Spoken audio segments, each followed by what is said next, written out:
Hi, welcome to the Trotter Project Kitchen Sessions, a series created to help teach you new skills and recipes while help raising funds for our community. My name is Chef Stef. I'm a Los Angeles Trotter Project teacher representative, and I teach at the Long Beach Unified School District at a high school, Browning High School. Shout out to Browning High School. And my culinary class learns this every year. I'm going to teach you how to make a French omelet. So a French omelet, we're going to do a 3-egg French omelet because I'm going to make it for my husband. Mise en place means we get everything in place. We're not going to start until everything is in place. So we got our eggs. I have some fillings that I have some mushrooms already cooked, and I have some caramelized onions already cooked. I always keep those on hand. During the week, if I want to whip something up, make a pizza, if I want to make a quesadilla, fill it with that. It's already made and in the refrigerator, good to go. I like doing that. And I got our 3 eggs. We have some butter. I have salt, we have pepper, and I have espelette pepper. This is a pepper that I picked up. It's a dry pepper.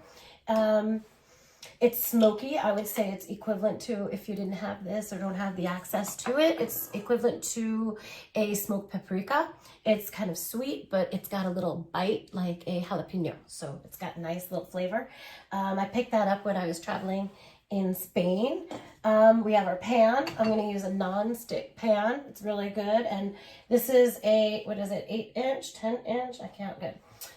This is a small omelet pan. How about that?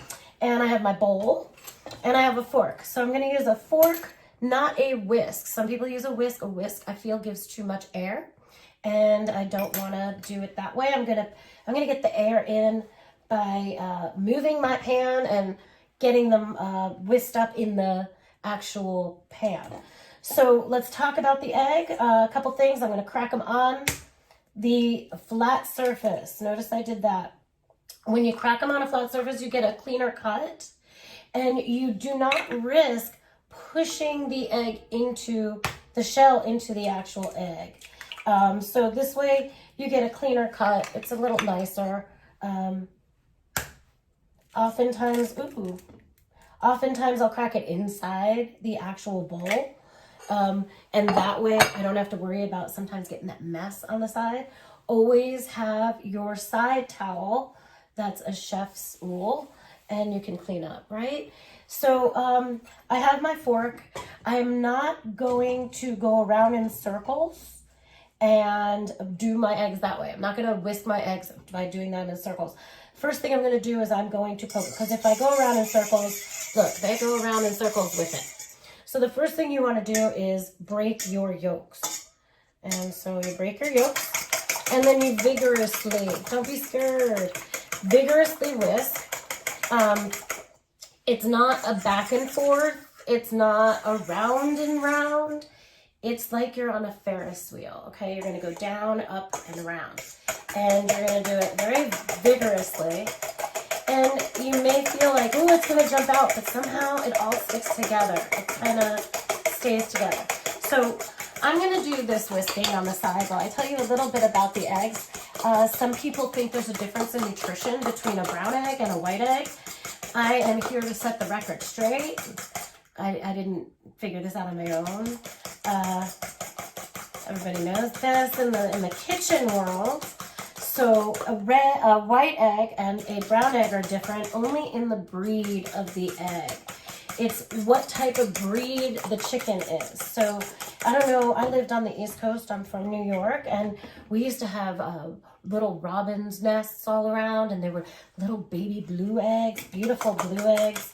That's the type of egg that one lays. So these eggs come from an egg that lays white chickens. White eggs, right? A chicken that lays white eggs. Something like that. So how do I know when I'm done mixing? So you want to mix until your egg runs free. It's not clumpy. And this looks really good. Notice I haven't added my salt yet. So salt breaks down protein, and all of the white of our egg is protein. So I don't want it to break down and get watery. So I'm going to wait I'm ready. I'm ready. So I'm adding it now. And instead of black pepper, I'm going to add that Espelette pepper because I want to have a little kick. A nice little kick. Not a lot. And now I'm going to get my pan preheated.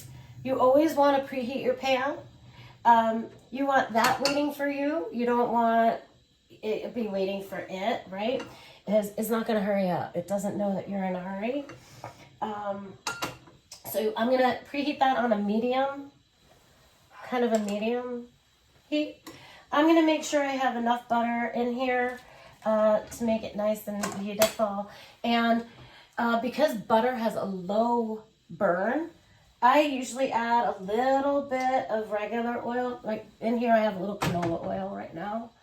And that's going to raise that burn temperature on the butter. So it won't burn. It'll keep it from burning. So while that is heating up, and I think that's just a little too high. While that's heating up, I'm going to come back here, and I added my salt and my pepper, and now I got to mix it up. Like Bob Marley says, I got to stir it up. Another interesting fact about eggs, which is really cool, the color of the yolk. The color of the yolk is determined by what is fed to the chickens. So if they're eating a lot of, okay, so this is a good sign. When your butter foams up like that, that's when you know your butter's ready and everybody's all happy and ready to go in the pan. So I'm going to start doing this. So as I was saying, I hold my fork and I'm going to put them in the pan. I heard a little bit of which is good because I don't want to cook them too fast. I don't want to cook them too fast. Okay. And so I'm going to go around and just nice and slow, let them cook a little bit. Keep going around, cleaning the edges. Okay, so I told you about the shell and the color of the shell. So let me tell you about the color of the yolk. The color of the yolk is determined, so it was getting a little hot, so I took it off. The color of the yolk is determined by what is fed to the chicken, right? So there's this chef, I don't remember, I want to say he was in Europe, and he fed his chickens only red vegetables. Red vegetables? So imagine what the result was, you know, like red vegetables, you're going to end up with a little red result. Yeah, the yolks were a little bright red. So notice I took it off because it was getting too hot. I'm in control of the pan. The pan is not in control of me. I have no idea how this is going to turn out, but wish me luck. All right. So it's starting to get a little solid. And so what I'm going to do is I'm spreading my egg out, and I'm going around and I'm making sure that it can lift. And it's okay that there's a lot of what seems like uncooked yolk or uncooked egg. That's okay, because what's going to happen is it's going to, I feel like my omelet pan is not the best, and it's not, but hey, this happens. It's life, right? So what you do, it's about done. You want that yolk and that egg to be a little wet, because what's going to happen is carry over cooking. I'm going to put a little bit, just a little bit of mushroom in the middle and a little bit of the onion in the center. And I'm going to roll out my yolk, my egg, onto my pan, onto my plate. Okay. I need a new omelet pan. This is not the best, but I have one coming. Okay. And so there we have an omelet. No color. Granted, if I had a better pan, this would be much smoother. You have some rips to make it look pretty. Ooh, we like to do this in the business, make it look pretty. Adding butter always makes everything look pretty. Right, now it's all shiny. I don't know if you could see that, shiny. Yeah, so that is a French omelet. Very different from what you get at those corner markets, the breakfast store, right? Let's see, how is it? So I want the flavor to be balanced. I don't want it to be salty, salty, salty. I definitely want it to be creamy inside. If you've never had an omelet like this, you've got to try it. Oh my God, that Espelette pepper, right off the top. That Espelette pepper drives it home. And then, the sweet caramelized onions are really a nice touch. It cools it off. Nice earthy mushrooms. And I gotta tell you, if you never had these creamy eggs like this, my students, trust me, all of my students, I'm not doing that.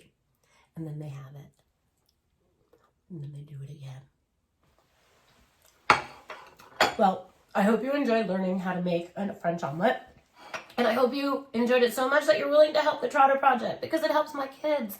And my kids are really amazing and they deserve it. So go out and help Trotter Project. Thanks.